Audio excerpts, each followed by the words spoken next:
And today we are welcoming the hottest superstar in the league, Tyrese Haliburton, the superstar for the Indiana Pacers, who's playing out of his mind.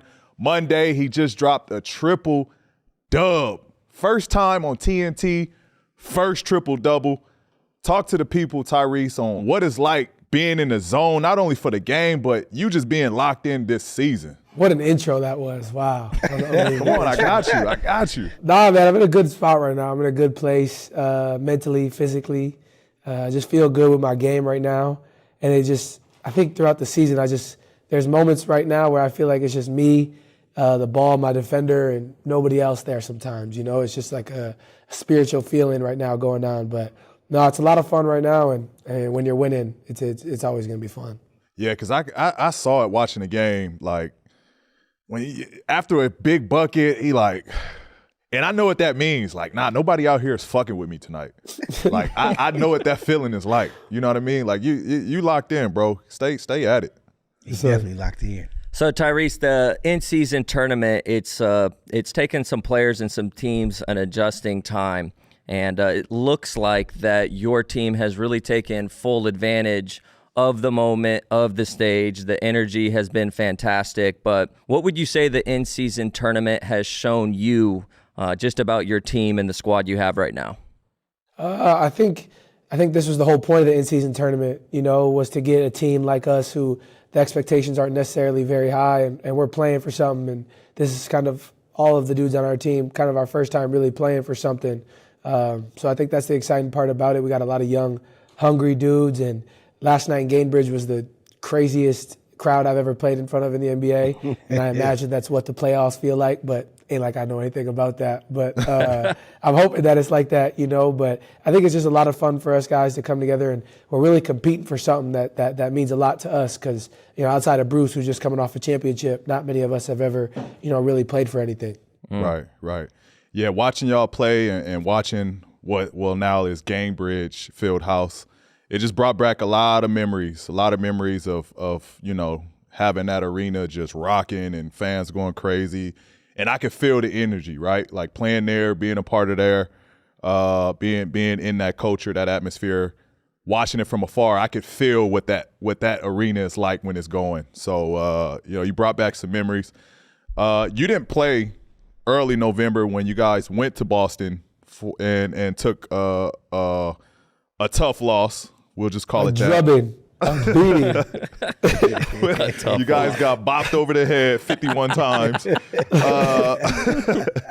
Obviously, you didn't play that game. You would have counted for 50 of that 51 that you guys couldn't account for. What was the internal conversations going into last night's game that you guys had to approach going into that game? Well, I think through the course of an NBA season, you're going to have these big losses. I think every team in the NBA goes through has like one or two where you just get blown out from start to jump. And I'm talking about everybody from the Detroit Pistons to the Denver Nuggets. Everybody's got one or two games where you just go and get destroyed from the start to the end. But, you know, it's hard not to always be like, damn, we just got to wash that one off or rinse that one off and move on. You know, like they were out there, they handled us pretty well in that game. And, you know, even the third unit coming in, Peyton Pritchard getting off, the crowd going crazy. We're in the locker room, like, everybody remember this. Like, you know, we're going to see them again. Like, let's keep this on our mind, like, that they out here. And I'm not like the score police. I don't care. Like, if we were up 50, I'd be doing the same thing. Right. But it's definitely like, let's, like, hold on to this and be like, when we see them again, we got to keep this feeling. So I think we since I've gotten traded here, we've had some really good battles with Boston. And we're two contrasting styles of how we approach basketball, and I think that's the fun part about it. So we just want to come out here and compete and understand that, you know, we belong on the floor too. Love that. Well, you know, I want to say your dad must be competing for the biggest fan in the world because I know we all got some incredible pops out there, but you know your pops is like one of the stars on the telecast Monday, man. Every time you was out there whoopity whooping, they go right to your dad reaction. So I just want to know how is your dad, of course, one of your biggest fans, but is he one of your biggest critics to this day? Like, is he one of your toughest critics? Yeah, he is for sure. He just is all about me. You know, the other day we were in Miami getting ready to play. Bus leave at like 4. It's like 2:30. He called me. He said, "Where you at, man?" I said, "I'm playing Call of Duty. I gotta go to the game in an hour and a half. I'm just trying to chill." He's like, "You need to be in the gym." I'm like, "What?" I'm like, "The game, the bus is an hour and a half." He's like, "Yeah, I understand that. I understand that. I'm not trying to be all over you, but you need to be in the gym, man. We gotta stop losing." I'm like, "Bro, leave me alone." Like, he's relishing and loving this moment right now. And y'all see him at the game. He's doing. If I do this, he doing this. If I'm holding up 3, he holding up 3.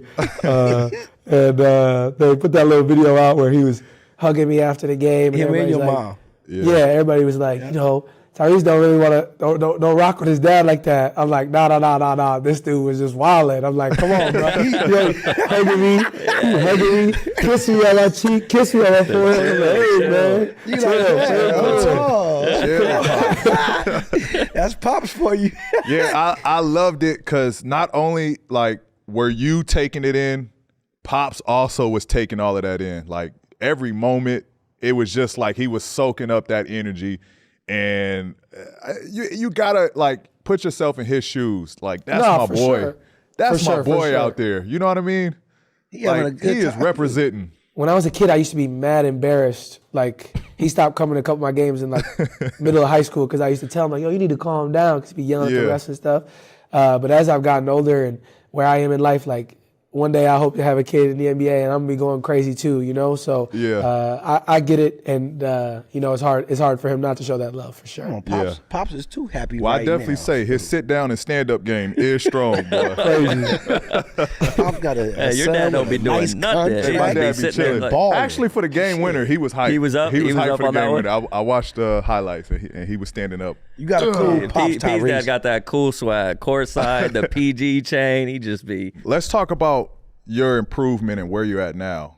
You know, obviously you're so much more, mature, advanced, polished, efficient going into this 4th season of yours. How much would you credit that to being playing for Team USA and being on that campaign around other star players, that competition, that stage? Like, what is it? What did you feel going into this season that led you to believe you'll have the season that you have now? Obviously had a good summer in LA, was working on a lot of stuff in my game, whatever. You go to USA, now it's more you're in season mode, like it feels like you're competing, we're playing for something. And I think the biggest thing that I took away from USA, and I've said this multiple times now, is like, I'm just tired of losing, man. Like USA was kind of the first time that I had real expectations to win something in a long time and still didn't win.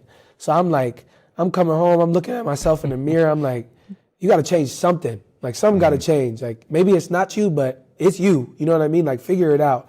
And so just changing my daily approach. I've always hated the weight room, but I'm trying to, show more love to that.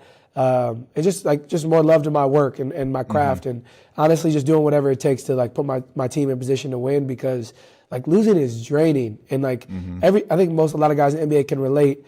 Our whole lives, we're growing up, we win all the time, and we're always the top guy, right? And then when you get to the NBA, now the top guy or whatever, that obviously fluctuates for everybody. But I think like losing, you're looking in the mirror like, am I a loser? And you're like, I don't know, because I feel like I do winning things, but also I'm like, but that's not what the numbers are saying, and that's not what the film is saying. Like I'm watching myself lose year in and year out. So I'm just trying to change some habits to win, man, because this losing stuff, it gets draining for sure. Right. And then there's always, the question around guys that play for Team USA. They have an advantage because you're playing a lot later into the summer, leading into the season, so you feel you're already in rhythm. Do you think that has an effect on how your start is going? To be honest, I think that's cap, though. Like, I think it's cap. We all started the year trash. All the dudes who played USA, none of us were shooting well to start the year. Like, none of us were shooting well. And I think, like, I started the year shooting, I was like 25, 30% from 3, and then Paolo hit a game winner, and that kind of, all right, I'm locked in now. Like, all right, he got the lid off for everybody. And then like B.I.'s been killing, everybody, Ant's been killing. So, I felt like I took some time off after USA and tried to get back into rhythm, but I felt like we were all starting the season ugly shooting the ball and just had to figure it out. So Tyrese, in your post-game interview after the Celtics game, there were some reports that you were dealing with some upper respiratory infection, and you took your inhaler at halftime. And I know we've heard of the Michael Jordan flu game. Is it safe to call that the Tyrese inhaler game, or is that a fair gauge? What was going on with that? Sure, whatever helps build the legacy, whatever it takes. We'll go whatever The helps. inhaler game. That's sick, dude. Haliburton triple-double. That's the new nickname. Inhaler. Christy, can we get on that? Can we get some marketing in there? That one, Christy, with the inhaler. He Christy. Chris gonna be like, wait a minute, guys. You know, you guys are obviously playing for the in-season championship. You guys go ahead and accomplish this. Where does that rank in your career in terms of all-star nod, in-season tournament? Where would this rank in your early career? I would have to say number one, no question, because I ain't really done nothing as a team-wise. You know what I mean? So I think this would help catapult, my career moving forward to want to win more and, want to get a taste of the playoffs and play in more highly competitive games. And I was saying that even going into last night, I'm like, this is by far the biggest game of my career. Like, I've never played for anything. All you can talk about are regular season games for me. So, I would say I'd probably put it number one if we're able to do it. Love it. Love that.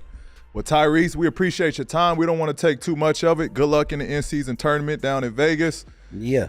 Do like your daddy. Go to the gym. Get that championship, boy. Go to the gym. Don't play no Call of Duty tonight because the new map is out. Don't think you slick. Hey, if you need a shooter, holla at your boy. We'll be on tonight. We'll be on. All right, say less. Love. Thanks, love. bro. I appreciate y'all. Appreciate you, Tyrese, for connecting with us. Stay close.